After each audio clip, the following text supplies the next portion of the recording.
Welcome on into the Broncos Breakdown by Chat Sports. I want to talk about a couple of news items out there, starting with this.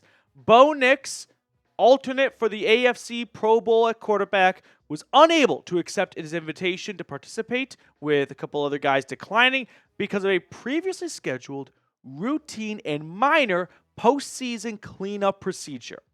That right there always makes me chuckle a little bit, how as a society we downplay surgery when you just include the key word, cleanup. If anyone I know is going to get surgery, I'm always a little bit worried. But when football players, athletes always get surgery and you mention the word cleanup, oh, it's no biggie whatsoever.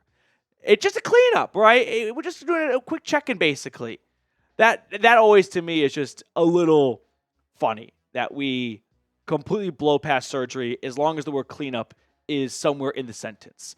I'm not concerned about this. If the team's not concerned, then why should I be concerned? I don't have any more reason to believe that I have more knowledge on this surgery than anyone else. So, no concern on my end. But still, I would not be doing my job if I didn't say, the Denver Broncos starting quarterback got surgery this offseason.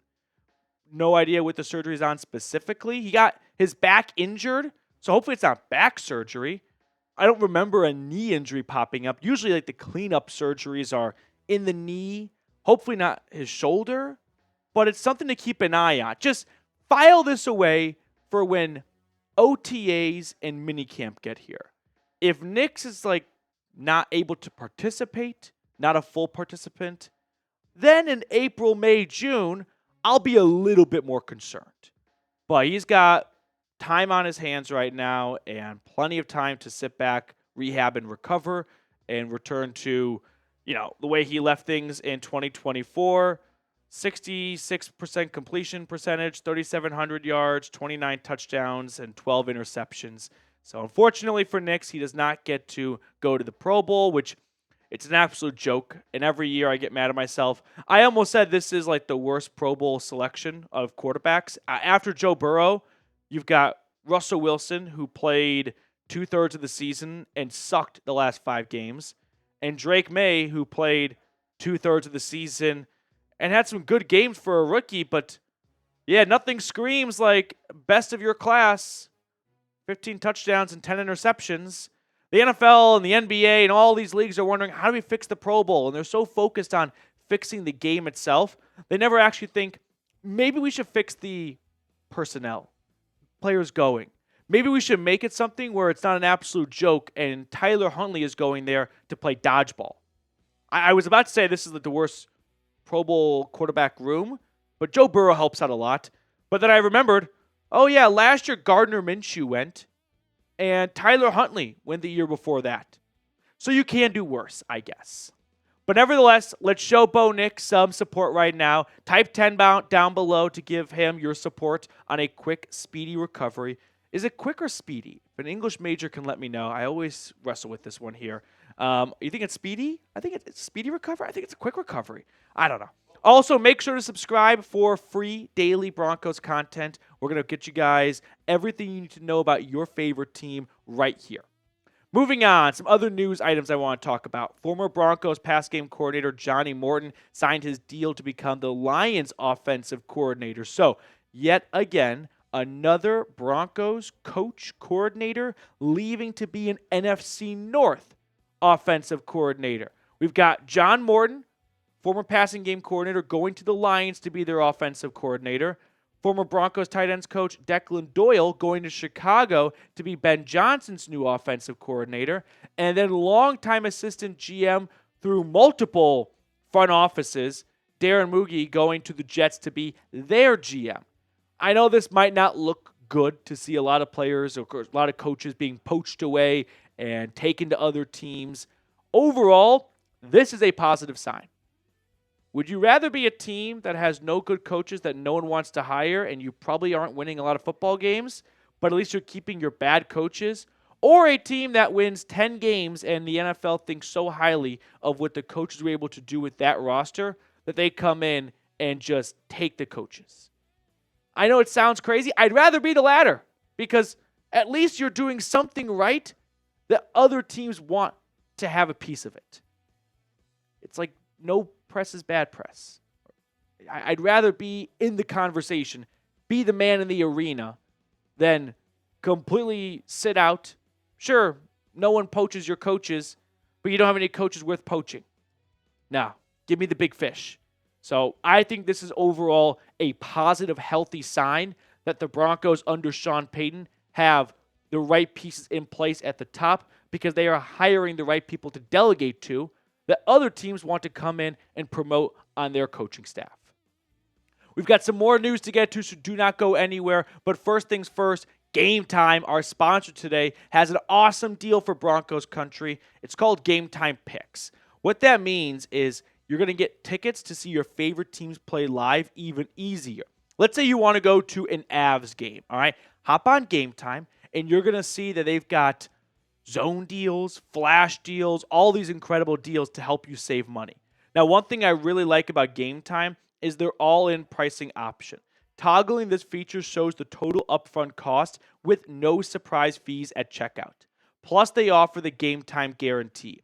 If you find tickets in the same section and row for less, Game Time will credit you 110% of the difference. So take the guesswork out of buying tickets with Game Time.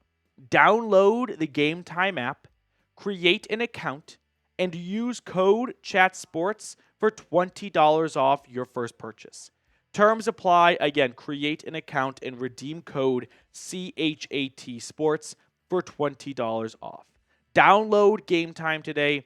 Last minute tickets, lowest price guaranteed.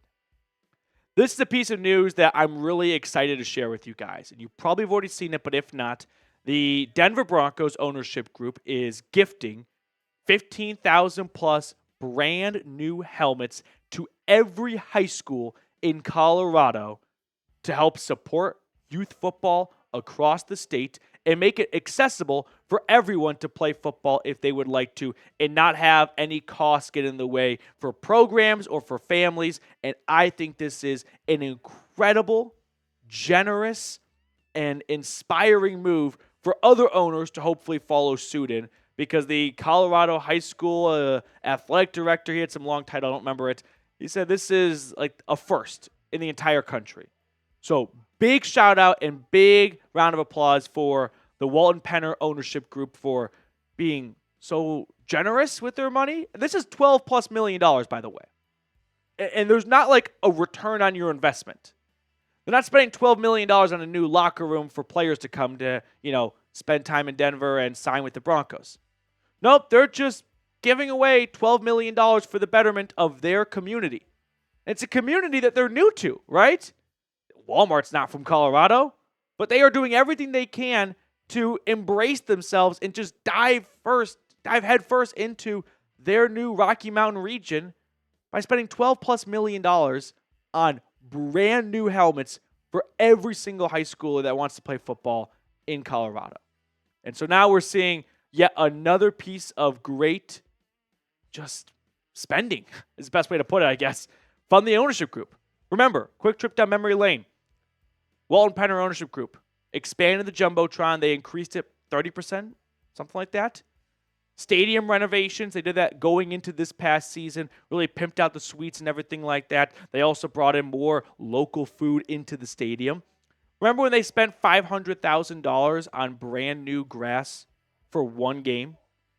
A game that wasn't like important, right? It was the end of the first season. They had nothing to play for. It was after Nathaniel Hackett was fired. And I guess they were like, oh, grass isn't good. Let's spend $500,000 on new grass to be used once, by the way. Would not be used again to start the next season. But that's just how committed they are to making sure that the players and the coaching staff have everything at their fingertips to be successful. New practice facility is coming in the near future, new uniforms, and my guess is the next new will be a new stadium because they're already doing some homework on that as well.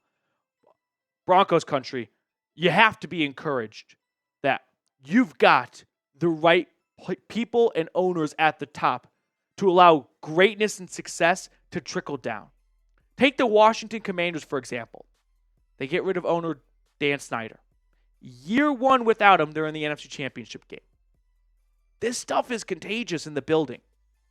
And if you got a rotten core, at the top, you're not going to go very far.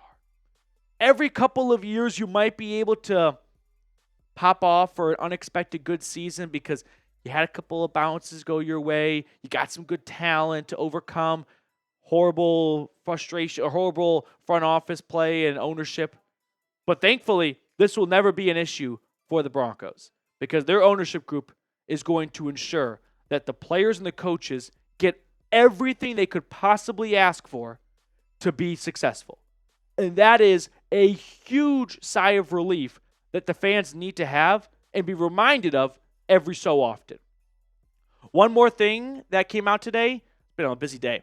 Broncos and inside linebackers coach Greg Manusky have parted ways. I was a little surprised by this.